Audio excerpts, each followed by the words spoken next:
Vous écoutez Bretagne 5, il est 8h16. Bretagne 5, l'invité de la matinale. Et ce matin, notre invité, voilà, on va essayer de reprendre un peu notre sérieux. Notre invité est Muriel Levrault. Elle est députée LFI NUPES de la 4e circonscription des Côtes-d'Armor, la circonscription de Guingamp. Et elle est venue précisément de Guingamp pour être avec nous ce matin au micro en direct. Je l'en remercie. Bonjour. Bonjour.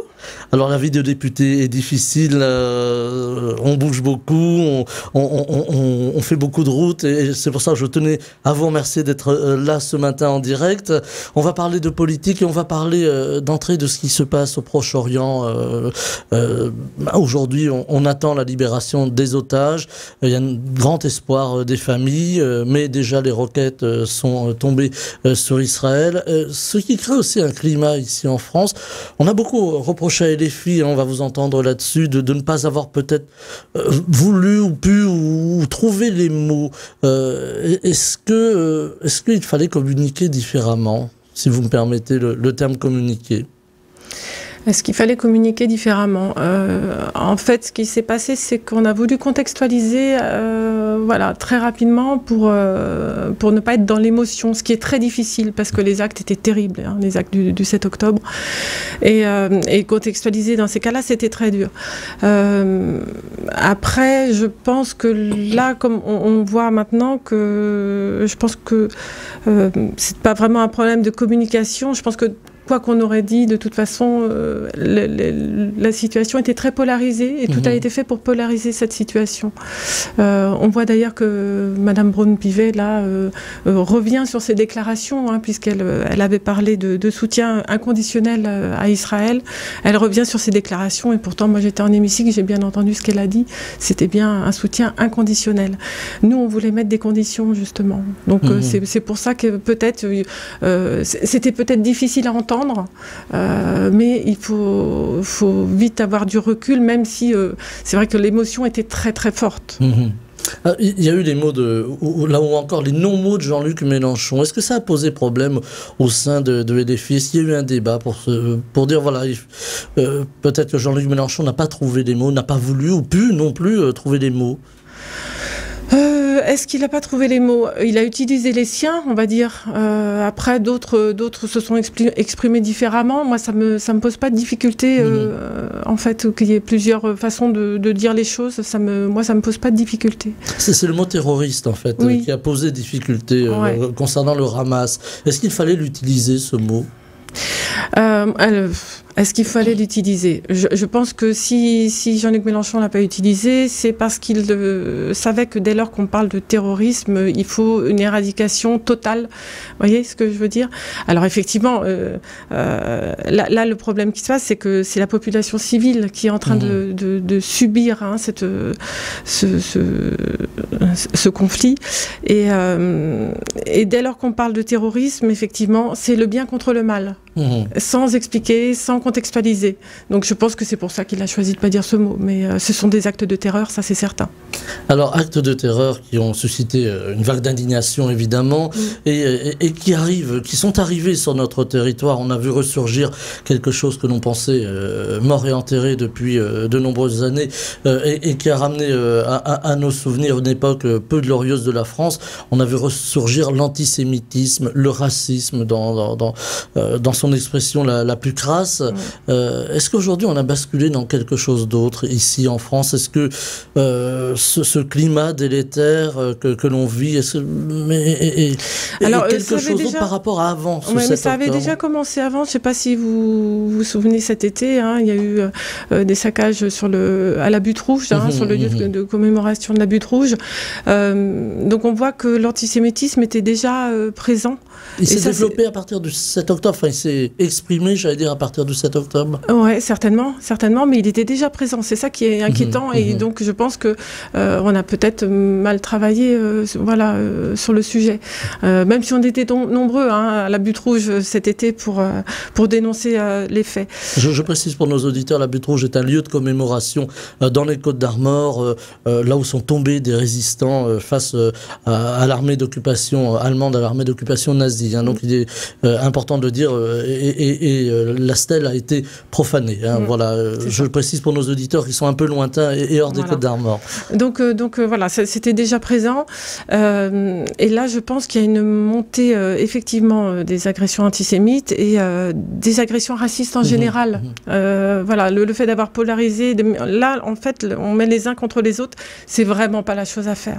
Donc il faut lutter contre tous les racismes. C'est vraiment très important. C'est quelque chose qui vous inquiète en tant que parlementaire de voir ce climat qui monte et ça prend une certaine ampleur. On l'a vu là encore avec le drame qui s'est passé à Crépol dans la Drôme, ce jeune homme qui a été assassiné par une bande de jeunes. Là, la justice fera son travail évidemment, mais on a senti là aussi cette polarisation.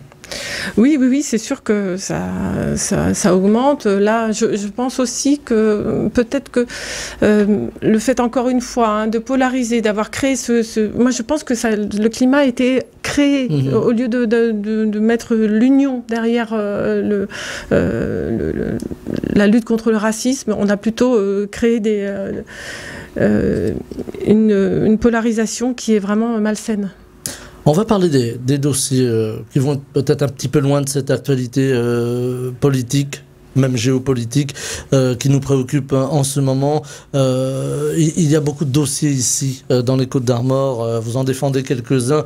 J'avais envie de vous entendre sur la maternité de Guingamp. Vous venez de Guingamp, je le disais tout à l'heure à nos auditeurs en commençant. La maternité de Guingamp qui risque de disparaître, d'être fermée. Il n'y a plus d'accouchement actuellement à la maternité de Guingamp. Il y a une forme de moratoire, je ne sais pas comment on peut dire. Oui, il y a une suspension. Une suspension, voilà, merci. Une suspension pour prendre le terme exact des accouchements. Est-ce qu'elle va disparaître, cette maternité ? J'espère pas. Mais effectivement, là, tout est fait pour que la situation pourrisse, en fait. C'est ça, c'est vraiment une stratégie du pourrissement. Alors, et ce qui est étonnant, c'est que le projet médico-soignant avait pourtant été refusé par la commission médicale d'établissement, par le conseil de surveillance, par les représentants syndicaux. Et malgré ça, lors du comité stratégique du groupement hospitalier, il y a eu un vote, en fait, et là, à la surprise des syndicats qui n'étaient même pas au courant, donc la suspension a été votée.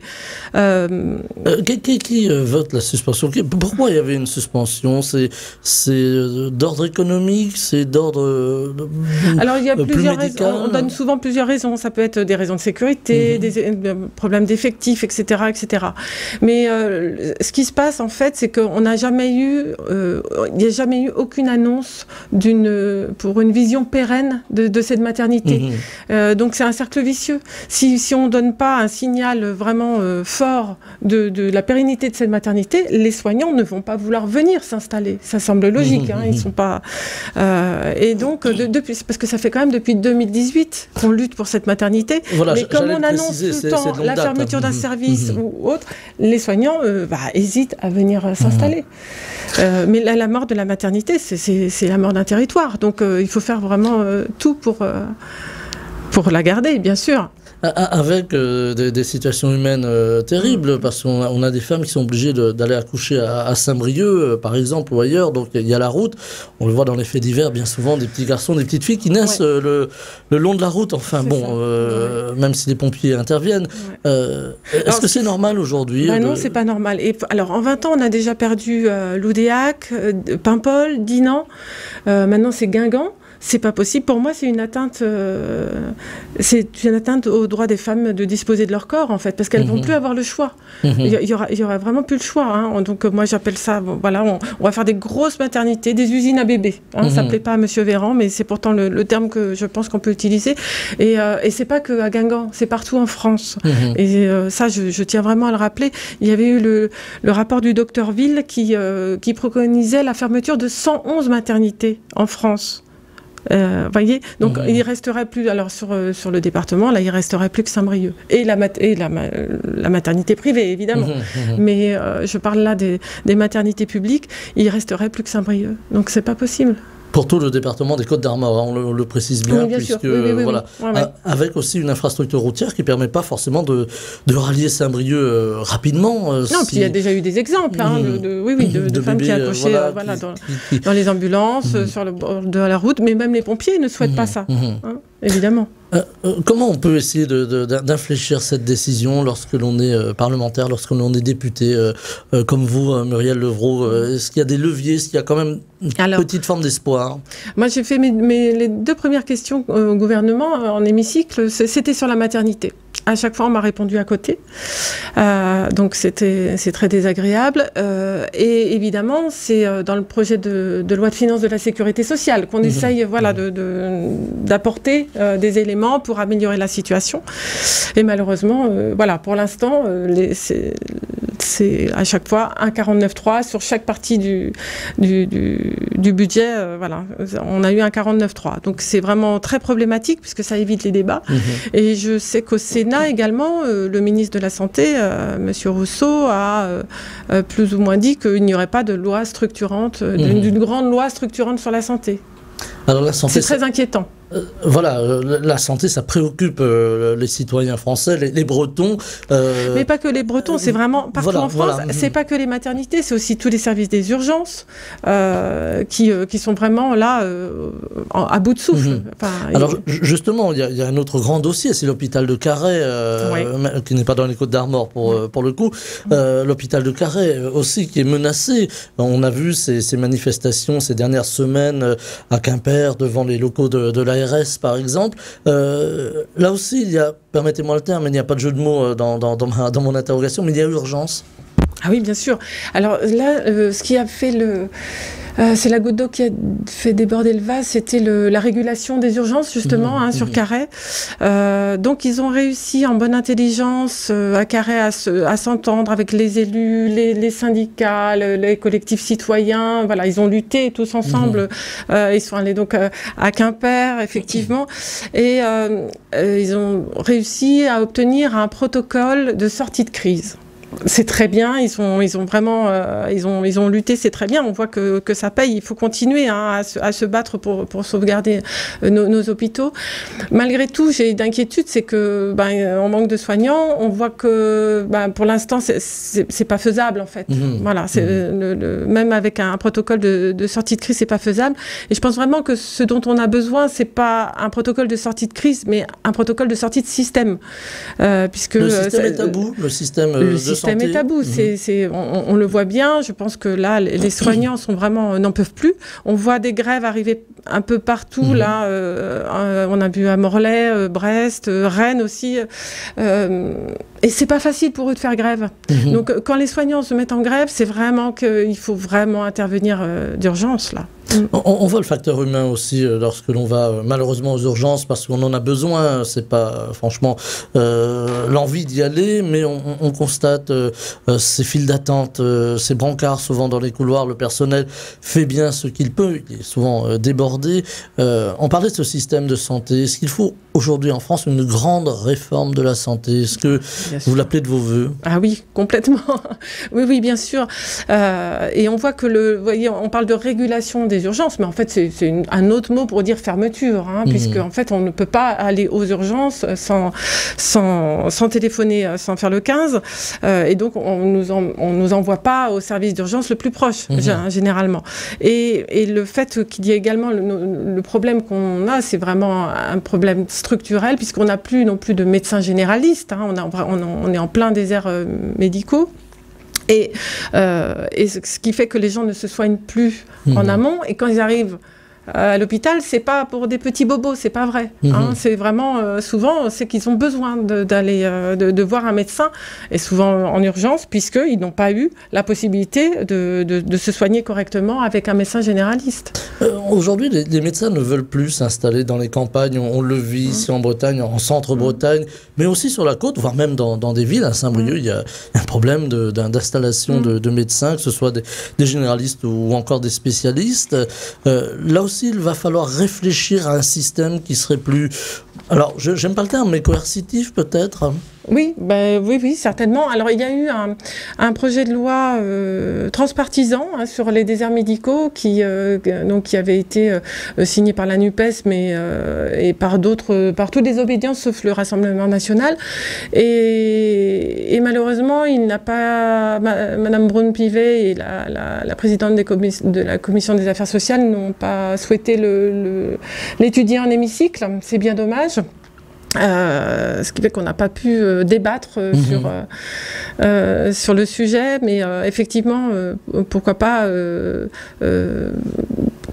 faire en sorte que les médecins s'installent dans les déserts médicaux après leurs études. Vous voyez, des obligés en quelque sorte alors oui. Alors quand je dis obligé, je mets... Une obligation, une incitation, il y a certainement... voilà, il y a des possibilités. Je pense que oui, une obligation. Les enseignants, c'est ce qui se passe pour les enseignants, pourquoi pas pour les médecins. Alors, il y a aussi le grand souci de la vieillesse, du bien vieillir, hein, c'est le grand terme à la mode en ce moment, le bien vieillir. Or, on voit que souvent les EHPAD sont pointés du doigt. Je sais que c'est quelque chose qui vous tient à cœur de suivre ces dossiers. Ouais. Je voulais vous entendre là-dessus. Est-ce qu'on vieillit bien aujourd'hui en France ou en Bretagne? Alors voilà, je fais un peu de chauvinisme, mais est-ce qu'on vieillit bien aujourd'hui? En tout cas, est-ce que cette fin de vie est accompagnée correctement? Est-ce qu'on prend soin de nos anciens? Voilà, alors pour l'instant, on peut dire que c'est pas terrible. Alors, attention, c'est pas de la malveillance de la part des personnels. Voilà, non, je n'entendais pas dans ce sens-là, évidemment. Là, le problème qui se passe avec les EHPAD, on a été alerté par les directeurs d'EHPAD, par les personnels et même les maires ont créé un collectif pour alerter. C'est d'ailleurs ma troisième question au gouvernement était sur les EHPAD.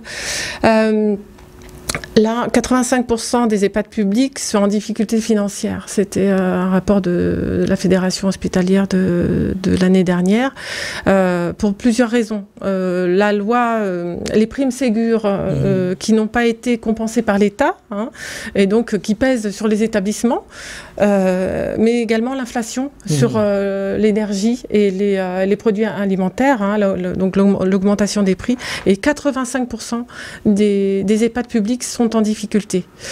Le chiffre donne le vertige. Ah oui. Non, c'est pour ça, c'est vraiment très problématique. Donc il y a eu quelques petites aides. Madame Berger s'est déplacée et a parlé de quelques millions, mais malheureusement, ça ne sera absolument pas suffisant. Et dans la loi Bien vieillir, malheureusement, qui a été votée hier, il y a vraiment pas grand-chose pour les EHPAD. Ça va pas changer le problème. Donc de la même façon qu'il faut une grande loi pour la santé, il faut une grande loi aussi pour... loi d'ailleurs qui avait été annoncée par Macron depuis déjà quelques temps, mais qu'on ne voit pas venir. Voilà, le président de la République avait parlé du bien vieillir, justement. Oui. Sachant que, évidemment, la population, en Bretagne notamment, est vieillissante et que tout ça, ça peut s'anticiper. Donc, on a un grand manque de préparation. Alors, il y a aussi en Bretagne quelque chose qui préoccupe, j'allais dire les parents d'élèves, les élèves eux-mêmes et bien entendu le personnel enseignant. Ce sont les fermetures de collèges et on en parle beaucoup, c'est le collège de Corlay dans les Côtes-d'Armor. Alors, pour situer, c'est en centre-Bretagne, c'est vraiment dans le centre-Bretagne, ce collège. Alors, je dis ce petit collège sans être péjoratif, il n'y a pas un gros effectif. Ce petit collège pourrait être fermé prochainement. C'est une décision du conseil départemental. Décision qui ne passe pas.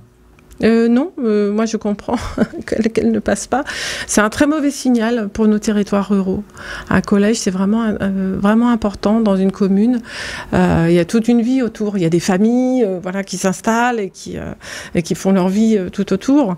Donc c'est vraiment un mauvais signal. Je me suis déplacée à Corlay pour rencontrer le collectif. Ils sont venus également à l'Assemblée nationale. On les a rencontrés avec 2 collègues commissaires à l'éducation, Rodrigo Arenas et Léo Walters. Donc on les a rencontrés. Ils sont déterminés à garder leur collège et je les comprends. Après, on va peut-être essayer de trouver des solutions. Mais ce qui est très embêtant, c'est qu'en plus, il n'y a pas eu de concertation préalable. Donc, on leur annonce la fermeture du collège. Ça a été brutal, finalement. Ça a été très brutal. Et puis, pour des raisons... on parle de raisons pédagogiques, etc. Mais le collège, ça fait très longtemps c'est un collège à 4 classes. Ça n'a jamais posé de difficultés jusqu'ici. Donc, la décision est rude, oui. C'est aussi quelque chose de dommageable pour le territoire, mais aussi pour tout l'aspect humain, parce qu'évidemment, il y a des élèves scolarisés, il y a des élèves, comme dans tous les autres territoires, qui sont en difficulté, dont les familles sont en difficulté. Ça veut dire aussi du transport, ça veut dire aussi beaucoup de choses pour aller au collège d'à côté. Oui, puis on annonce la création d'un nouveau collège, tout neuf. Alors, la transition écologique, normalement, c'est pas d'artificialisation des sols, etc. Alors, pourquoi ne pas plutôt rénover, s'il y a besoin, le collège de Corlay, garder l'existant et ne pas créer encore un nouveau bâtiment. Alors, moi, je me suis posé la question aussi, c'est le fait qu'on manque d'enseignants.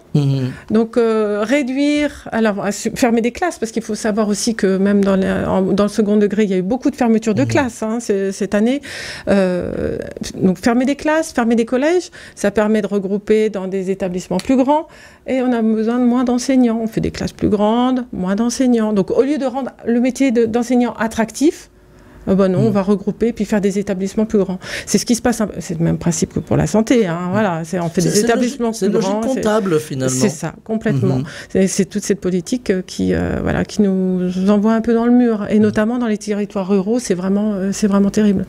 En tant que député, vous avez pu prendre langue avec le conseil départemental, essayer de discuter pour défendre finalement ce que défend le collectif. On en parlera lundi avec notre invitée qui est la présidente du collectif. Elle sera avec nous lundi matin.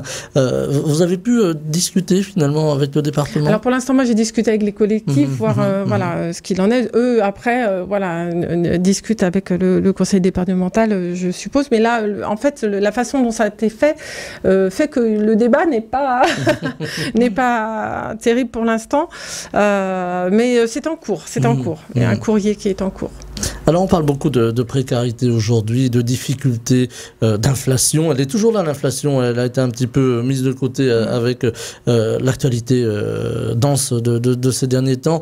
On a beaucoup de difficultés dans les zones rurales, mais aussi dans les grandes villes, à vivre. L'électricité coûte cher, les déplacements coûtent cher. On a l'impression qu'on est dans une forme de fuite en avant et que ça reviendra plus comme avant. Voilà, on continuera à payer notre énergie plus cher, on continuera à payer les denrées alimentaires plus chères. Est-ce que ça inquiète la députée que vous êtes? Bien sûr, ça inquiète la députée, ça inquiète, et je pense que ça n'inquiète pas que moi. Voilà.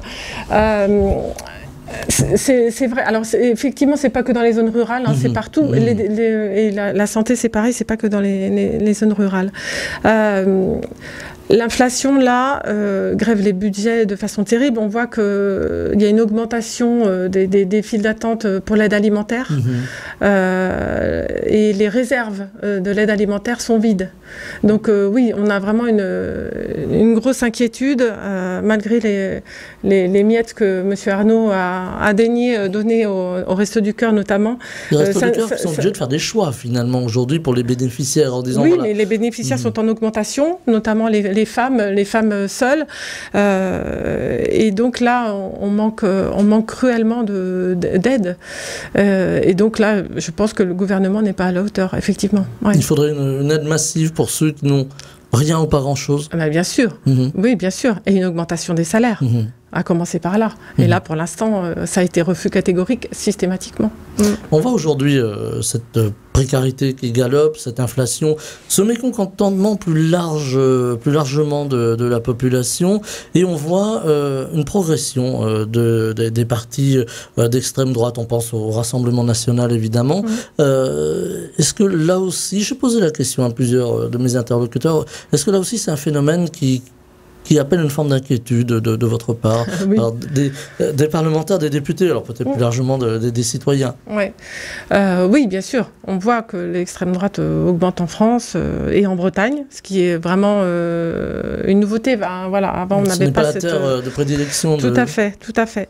Et là, ce qui me met en colère, c'est le double jeu, justement, de l'extrême droite entre le discours et les faits. Parce qu'on peut voir qu'en hémicycle, par exemple, l'augmentation du SMIC, ils ont refusé de la voter.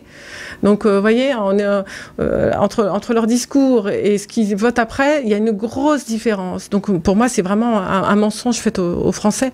Donc, c'est à nous de faire comprendre ça aux gens pour que, attention aux mensonges. Est-ce que la gauche, en règle générale, a sa part de responsabilité? On a beaucoup parlé, vous allez me faire les yeux noirs, on a beaucoup parlé de bordélisation par la NUPES, en règle générale, sur les bancs de l'Assemblée, qui aurait profité justement au Rassemblement national de Madame Le Pen. Bah, si vous voulez, nous, on n'a pas voulu banaliser les 49.3, notamment. Et je pense... Alors, la bordélisation, franchement, elle est pas que de notre côté. Enfin, il faut voir comment ça se passe en hémicycle. Elle n'est vraiment pas que de notre côté. Et le fait peut-être d'avoir fait un peu plus de bruit, on va dire, ça a permis, je pense, aussi de montrer ce qui se passait. Sinon, ça passe inaperçu. Mais ce qui se passe en ce moment à l'Assemblée est inadmissible.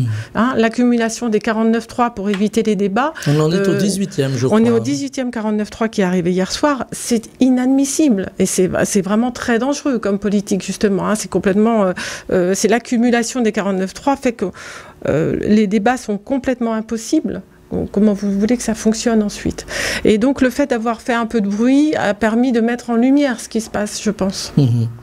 Eh bien, c'est là-dessus que l'on va se quitter. Muriel Levrault, je rappelle que vous êtes députée LFI NUPES de la 4e circonscription des Côtes-d'Armor, circonscription de Guingamp. Voilà, on salue nos amis guingampais. Ils sont nombreux à nous écouter, à nous envoyer des petits mots. Merci infiniment d'avoir été avec nous ce matin. Je vous en prie. Je vous souhaite une très belle journée. Merci. Au revoir. Bretagne 5 matin. Stéphane Hamon.